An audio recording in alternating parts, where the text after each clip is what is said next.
Well, what does it say about the expectations that investors have placed on companies like yours that you can release results reaffirming forecasts for $100 billion in certain types of revenue, surpass estimates in a lot of different ways, and still there to be this sense of disappointment? What does it say about where we are in the hype cycle around AI? I guess we are kind of like AI in a very surreal environment. Frankly, I don't think about that. No, it's hard not to, right. But no, just focus on fundamentals, create value, and stop thinking about your stock price. Trouble is very hard to do that, but we try to do it. Well, I mean, as we were just talking with Ali, every month or so, every couple of months, there's a new LLM, and it sort of changes the conversation around who's ahead, who's behind. I'm curious about, you have this massive partnership with Google, very important, working with them on their TPUs.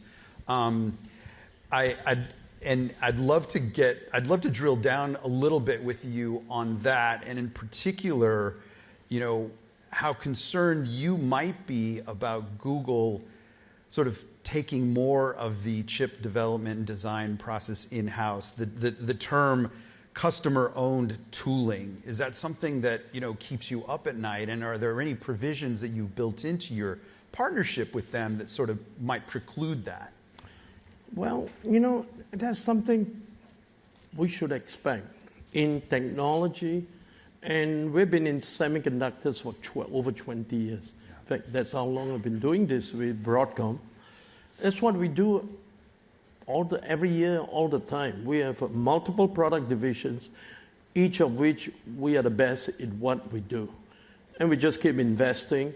And essentially, you try to out-engineer any competition. Customer-owned tooling that Google is trying to create, which is trying to design it themselves, with the help of perhaps some smaller partners, like Marvell, maybe? MediaTek, like that. I call them kind of like ankle biters. But they're working for Google to try to achieve customer-owned tooling. So we just compete against my own customer in a different part of it. Right. And the whole idea is to be able to create differentiated product and technology that beats what they have. And all this is very nice. It's been helped by the fact that the competitor, the real competitor facing all this, is the GPU out of NVIDIA. And as long as NVIDIA keeps coming up generation after generation that is superb technology, Google has to create very equivalent technology to match that. And that's why we come up. Right. The TPU process, it's quite involved. And I'm wondering if there's anything that Google and that anything you can do to help Google democratize that process a little bit. How do you mean, democratize? Just in the sense of, making TPUs more accessible to mainstream developers and not just the elite AI labs. Well, I think Google is trying to do that by making available that TPU environment through cloud, Google Cloud, GCP. But a big part of that is the software, the operating system, the software, the compilers that go with it. And that's very much in Google's purview. Of course, we'd like to help, but I think they got that pretty much under control in terms of trying to push that program. Yeah.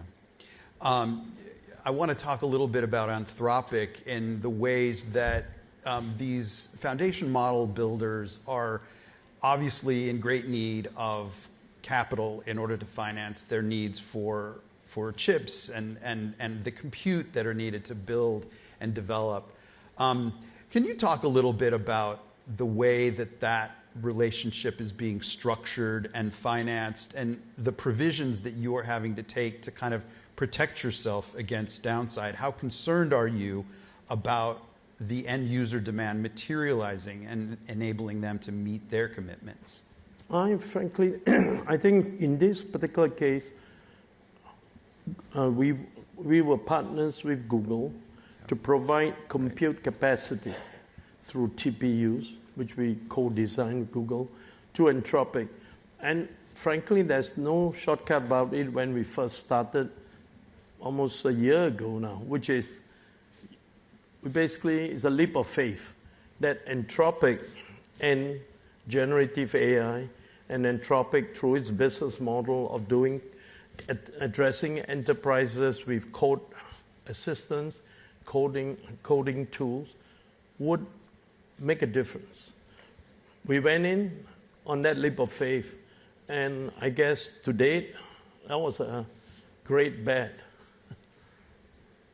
They do seem to be in the very ascendant at the moment, given their, the fact that they have leapfrogged ahead of OpenAI on their valuation, filing confidentially for an IPO.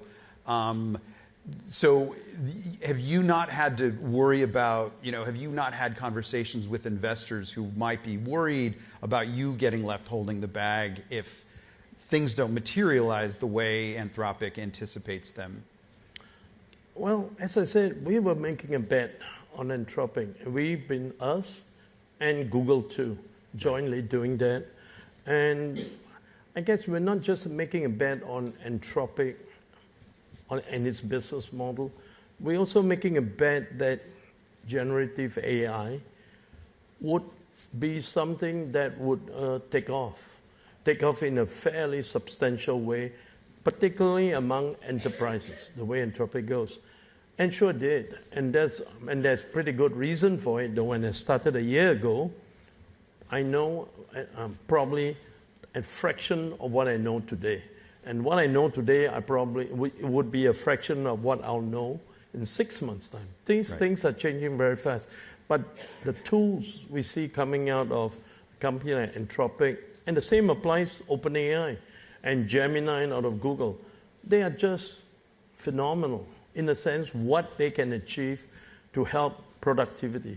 In Broadcom, we use it. We use those tools for engineering design, code assistance, and that's pretty remarkable what can be achieved in terms of enhancing productivity, more than enhancing productivity, I think even making products, designs that are probably better than you do it with our engineers. And these are very good engineers that we have. Talk a little bit more about how you're advising your staff to use these different tools, and have you found yourself having to put limits on that? We hear about the era of token maxing, which I hate that term, but the idea of letting people just use without limits tokens. Have you had to put limits on that, and what does that look like? No, we don't. Frankly, on a bigger picture, we aren't at that stage yet. So maybe it's because we're behind other guys who got to that point and start to throttle on what they do. Yeah. Now, a big part of it is when you use a tool like Opus 4.7 and the engineers start using it, they go through a learning process, even how to use it. You can't get a tool to be very productive at the start. But as you keep using it and you use it long enough, you get very good at it. And then the tools become much more productive. And as it gets much more productive, just think about it. You can get one very senior engineer to produce an application design in 1 week, what it would otherwise take 10 engineers, which we pay at $300,000 a year, and take them 3 months to produce the same thing. The return on investment is still pretty compelling. So to say we're throttling probably is a question of a return on investment and what application you're using. But it is. It's also been able to be trained to be able to use it better and better. Last year, you announced a landmark agreement to work on AI chips with OpenAI. Could you give us an update on where things stand in kind of bringing that to fruition, in particular addressing what another publication wrote about maybe some snags there, and you're wanting Microsoft to agree to buy a certain percentage of the chips? Just how are things going with finalizing that agreement? Oh no, this, by the way, creating chips with partners. Best example, you said earlier, my great relationship with Google. While they try to do custom-owned tooling, it's very, very friendly in a way, and we all have the same goals, competition. We have a great and deep partnership with these guys, as we do with any other, most of our customers, I call it. But it's a journey for them. So the first generation of chip would tend to be replaced by a second generation, which gets better and better and better. So for them, it's a journey towards creating custom AI accelerator silicon to basically optimize on the workload to replace what is the de facto now, which tends to be NVIDIA. We do that, but we only have a few customers, to be exact, 6. Yes. Each of them on a journey, at different stage of the journey, towards creating their own silicon, which they will use. And obviously, Google is way ahead in being much earlier. OpenAI is one of them we've engaged with, and we've engaged now with 3 in over 2 years. It's pretty remarkable how much they've achieved because we have the AI accelerator silicon working very well in their labs, in their data centers, and we're on track to go into production late this year. And that's it. Off we go to the races. So there's nothing holding back that partnership at this stage, whether it's needing Microsoft to make any kinds of agreements or anything like that? No, not at all. Great.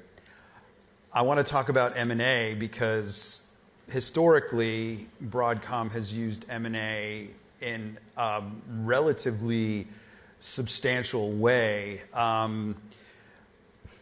Does the AI revolution sort of temper the need for you to supplement growth using mergers and acquisitions? Are you kind of entering a post-M&A phase, or is that the wrong way to think about it? No, you hit it right on, Tom.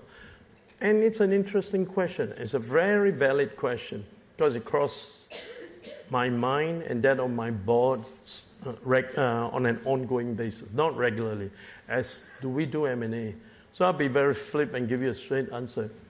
In the last 2 years, between 24 and 26 this year, I would be doubling my revenues. I would create over $50 billion per year, annualized, on revenue. I'm looking around, what can I buy? They even come close to that. And that's the tricky part. I mean, it's a distraction. All M&As are distraction to acquire, go to regulators, a further distraction to integrate. Another year.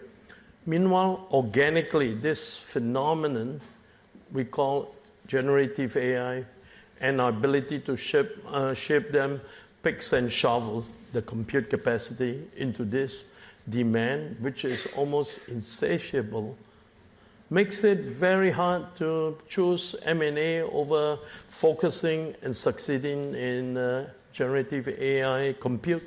Is there any area where you think you might want to sort of make an exception to this, whether it's maybe photonics, just to name one area? Photonics? Or you mean optics? I'm just throwing anything. Out... Yeah. I ran a business model 20 years. I tried to, very hard, I know, try to avoid bright, shiny objects. All right. I want to ask you some of the same questions that I've asked some of the other keynote speakers about, when you look at the price sensitivity around token usage and the price sensitivity around, when businesses are prioritizing spending on this, we've seen a lot of companies start to kind of cut back on throttling use of tokens, et cetera, as we talked about earlier. We've also seen indications that certain Chinese large language models are starting to gain a lot of traction, particularly given how efficient they can run whether it's DeepSeek, the list goes, Alibaba's Quen. Are you seeing that at all from your vantage point? From what I've heard, I can't say we're doing it here in Broadcom, but what I've heard a lot of, and I assume you hear from the same source, a lot of company leaders, CIOs of companies talking about, hey, we're trying to find ways to reduce token costs and all that. And maybe they are ahead of the game where we are. But my sense of enterprise usage of AI, we're still at the early innings of this game. And I think we're still trying to learn what we can get out of this phenomenal tool that we have created and continue to enhance and improve with each succeeding generation. So from my personal viewpoint, as I said earlier, and from my experience running at Broadcom, I don't want my guys to go nuts overspending on tokens.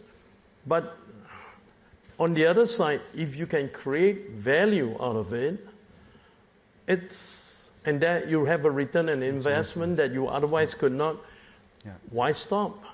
And this is not going to a video arcade when we are kids and play a game, and at the point when the monster is about to eat you, your gun run out of ammunition, so you feed more tokens. It's almost this, but it's not quite. I'd be remiss if we didn't talk about the other businesses that Broadcom is known for, and networking in particular. Your gear has become, increasingly important to the modern AI era. We're starting to see other companies like Cisco wanting to kind of play in the areas that you have dominated, and I'm just curious what you think of the prospects for them to kind of, create competition for you there. Well, we do business we're very fortunate. I use it very truthfully, not tongue-in-cheek. We have been in semiconductor for 20 years, and we have accumulated a portfolio of about 17 semiconductor product divisions in specific core areas, where we are literally number one or we're not in. We're number one and we continue to invest. And about 5-6 of those divisions happen to be very important in creating AI chips and AI clusters. Right. So it all became that way. And one of them is networking, as you say, for switching gear. And that's taking off like a rocket. But we also try to be, as we always have been when we sell our products, to be very, I like to call it strategic. When we look at the customer, are they using for a particular purpose? Are they sustainable? Do they want not just one generation, the next and the next and the next, sustainable? And so we prioritize our products to those kind of strategic customers. And demand, as I said, for AI and AI networking today is just massive. So it's okay for us that with such strength and the way we look at businesses, the overflow, I'm happy for it to go to Cisco.